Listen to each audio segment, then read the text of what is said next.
All right, Rising Church, welcome to week 2 as we continue in Isaiah. I hope that as you did Isaiah 301 and as you started reading through the book of Isaiah on your own, that you found it insightful. I hope that you've kind of applied some of the things we talked about in Isaiah 101 on Sunday mornings and be able to apply that as you've been reading yourself. And hopefully here in Isaiah 201 in your Grove, you're going to be able to unpack it even further. And so as you've been reading this past week in the first 8 chapters, I think you've probably noticed that Isaiah kind of skips like all over the place. It's a little bit eclectic. You don't really know what he's going to be talking about next because it's not necessarily chronological. It's not linear in that sense. It's kind of just hopping all over the place. And so if you're reading this week, you have Isaiah 1, where he's basically calling the heavens and the earth to come as witnesses as he judges. And why does God have the right to judge Israel and Judah? And then you read Isaiah 2, and we're going to unpack this in a second, but he starts talking about this mountain of the Lord. And he starts talking about the day of the Lord. He starts talking about judgment. And then, about against Jerusalem and Israel. And then he starts talking about this song of the vineyard. And you're like, well, what's this talking about? Also, he's singing this song, trying to understand, helping them understand why God, again, it's like, I created this beautiful vineyard and they've totally rejected me, so what am I supposed to do now? And then he starts going into these woes and all these different things. Then you kind of transition to Isaiah's commissioning, and so you kind of just hop all over the place. And so I hope you're going to be able to unpack some of these greater themes and what stuck out to you before next week, where we'll be reading chapters 9 through 16, but in 1 through 8. And one of the things I think that I want to talk about just for a moment to help you, because this theme's going to keep coming up throughout Isaiah and actually throughout Scripture. In chapter 2, my Bible is titled The Mountain of the Lord. And it's interesting because you kind of think about mountains. And there's these high places, these places where we can get as close to heaven as we possibly can in kind of a physical sense, but also in a spiritual sense. A lot of people in the ancient times, they thought if you go up to these mountains, that's where you can get in touch with God. And so on top of mountains or the high places or the high peaks or even hills, just high places throughout the land, they would build these altars, and they build these altars to these other gods, to Baal and Asherah. If you think of Elijah, when he takes on the prophets of Baal, they go up to Mount Carmel. They go up to this high place because that's where they would kind of worship and incite their gods and try to get the gods to do what they want them to do. You think of the Greek gods. You think of Mount Olympus, where Zion, where they rule from on top. Zeus is on top. Kind of mountains were these places where people would go to worship their gods. And so here he's saying, okay, people are all around us. They go up to these high places, but let me tell you about the mountain of the Lord. And so I just want to read this and then we'll unpack it a little bit. It says, this is what Isaiah, son of Amos, saw concerning Judah and Jerusalem. In the last days, the mountain of the Lord's temple will be established as the highest of the mountains. It will be exalted above all the hills, and all nations will stream to it. Many peoples will come and say, come, let us go up to the mountain of the Lord, to the temple of the God of Jacob. He will teach us his ways, so that we may walk in his paths. The law will go out from Zion, the word of the Lord from Jerusalem, city of peace. He will judge between the nations and will settle disputes for many peoples. And you've probably heard this before. They will beat their swords into plowshares and their spears into pruning hooks. Nation will not take up sword against nation, nor will they train for war anymore. Come, descendants of Jacob, let us walk in the light of the Lord. So what's happening here?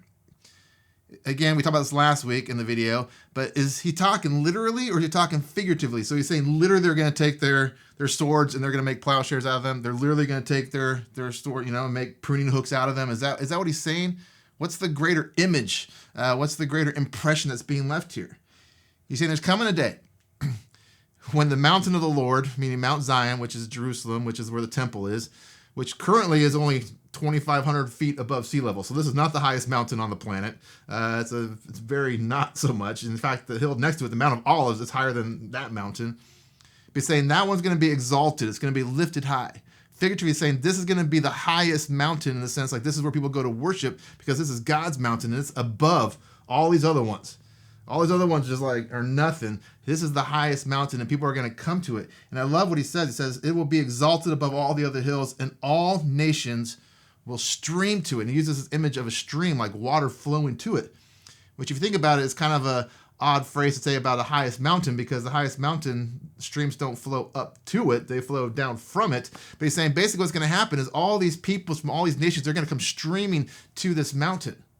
And it's this image that he's going to keep talking about throughout the book. The highest mountain, he's going to talk about the peoples coming from all over the nations, all over the world, how God's going to like level the streams and make the river so that people can walk across them as they are coming to Mount Zion, coming to figuratively God, Yahweh, because they realize this is the one true God.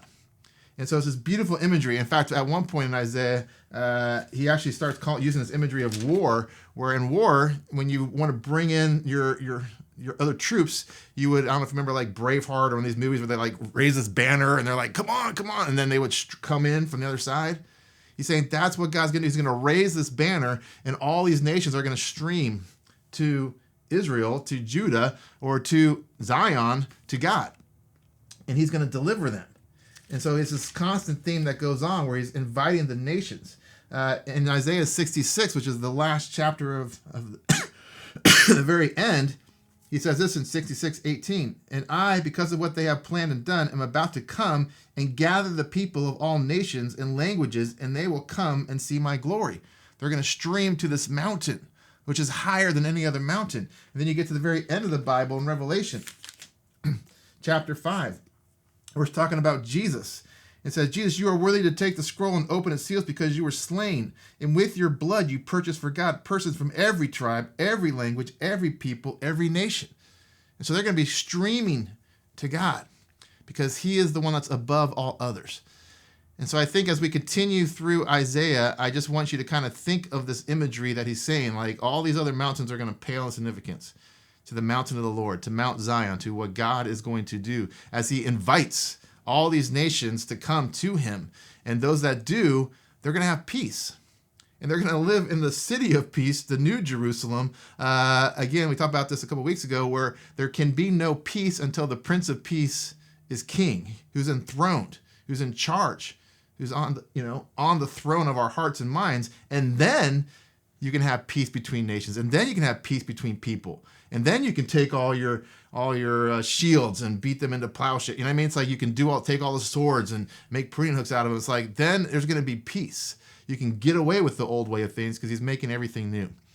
So hopefully this is going to help you as you continue on. We're going to talk about a lot of different things in your growth as we unpack different passages. But one of the things I want you to do after this video is over is really, I kind of want each week for us to share maybe something that struck you personally. When you were reading, not so much questions that you have, because you're probably going to have a lot of questions, but more like insights or these things that struck you, share those, and then we're going to kind of hit on a couple different passages, and hopefully it's going to help stir in Isaiah 101, 201, 301, God's message to each and every one of us. So for this week, hopefully that's enough to get you started, and we will check back in with you next week.